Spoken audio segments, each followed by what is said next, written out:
अस्सलाम वालेकुम friends. Drama serial मन्नत मुराद की कहानी में बहुत बड़ा ट्विस्ट आ गया है।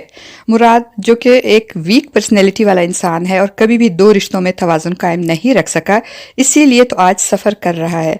अगर मुराद को रिश्तों में तवाज़ुन कायम करना आता तो इसे जन मुरीद नहीं कहा जाता और ना ही ममाज बुआई का खिताब मिलता। मुराद जो कि मन्नत से मोहब्बत के दावे तो करता है मगर ना इसकी इज्जत खुद कर सका और ना ही अपनी फैमिली से करवा सका, और अपनी माँ और बहन की बातों को सच मानकर मन्नत की बात सुने बगैर उसे सबके सामने थप्पड़ मार दिया। और रिएक्शन में मन्नत ने भी मुराद को थप्पड़ मार दिया। इतना कुछ होने के बावजूद मुराद को अकल नहीं आई और बजाय मन्नत की बात सुनने और समझने के और इसके एक्सट्रीम रिएक्शन की वजह जानने के अब भी जिद होता है कि मेरी माँ से माफ़ी मांगो, तो मन्नत भी जिद पे अड़ जाती है कि जब इसका कोई कसूर ही नहीं तो वो किस बात की माफ़ी मांगे। और इस तरह मन्नत और मुराद के दरमियान फूट डलवाने में मुराद की माँ रजिया बेगम, चौधरी शौकत और इसकी बीवी नुदरत कामयाब हो जाते हैं और मन्नत घर छोड़कर चली जाती है। जहां मन्नत के बड़े भैया जिनको मुराद सख्त नापसंद था, अब वो भी इस मौके का फ़ायदा उठाएंगे और मुराद और मन्नत के दरमियान समझौते की कोई राह निकालने के बजाय वो इस रिश्ते को ख़त्म करने के दर पे हो जाएंगे और मन्नत की तरफ से मुराद को खुला कर नोटिस भेज देंगे। और दूसरी तरफ मुराद का दोस्त अतहर मुराद को समझाने की कोशिश करेगा और कहेगा कि अगर तुम्हारी माँ को तुम दोनों की लव स्टोरी का पता चल गया तो कोई बात नहीं, तुम खुद को क्यों मोहब्बत का मुजरिम समझ रहे हो, और अगर मन्नत ने खुला का नोटिस भेज ही दिया है तो इसमें तुम्हारा कसूर इतना नहीं जितना तुम्हारे घर वालों का है। मगर मुराद अपना या अपने घर वालों का कसूर मानने के बजाय एक ही बात की रट लगाएगा कि जो भी हुआ मगर खुला का नोटिस तो मन्नत ही की तरफ से आया है।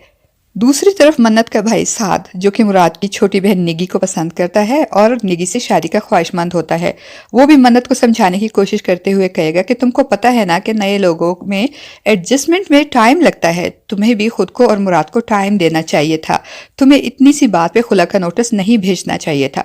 जिसमें मन्नत को भी गुस्सा आ जाएगा और वो कहेगी कि इतनी सी बात, ये तुम्हें इतनी सी बात लगती है क्यों, आखिर क्या मुराद का मुझ पे हाथ उठाना इतनी सी बात है। मन्नत की भाभी सबिया और भाई आदिल मन्नत और मुराद के झगड़े से बहुत परेशान होंगे क्योंकि वो दोनों नहीं चाहते कि मन्नत का घर बर्बाद हो।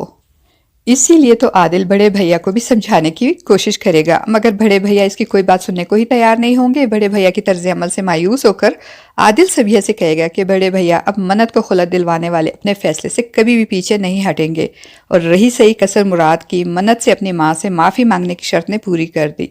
मुराद की मोहब्बत भी अजीब है।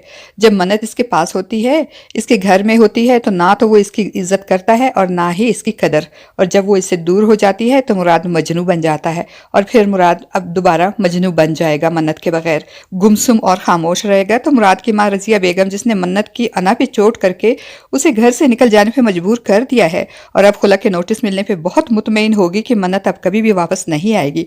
अब सिर्फ मुराद की गुड बुक में रहने की वजह से ऊपरी दिल से मुराद से कहेगी कि अगर तुम मन्नत के बगैर नहीं रह सकते तो जाओ इसको मना लो, इसके कदमों में बैठकर रो रो के गिड़गिड़ा के इससे माफी मांग लो और इसे मनाकर ले आओ। और मुराद जिसको कभी भी दो रिश्तों के दरमियान तवाजुन कायम करना नहीं आया, अब अपनी माँ की बातें सुनने के बाद वो मन्नत से मिलने और इसे मनाने के लिए जाएगा मगर मन्नत को हमाद की गाड़ी से उतरते देखकर इन दोनों पे शक करेगा और मन्नत से बदगुमान होकर इससे मिले बगैर ही वापस आ जाएगा। अब देखते हैं फ्रेंड्स कि मन्नत और मुराद के रिश्ते का ये ऊंट किस करवट बैठता है। फ्रेंड्स, आपका इस बारे में क्या ख्याल है? अपनी कीमती राय का इज़हार कमेंट बॉक्स में ज़रूर कीजिएगा।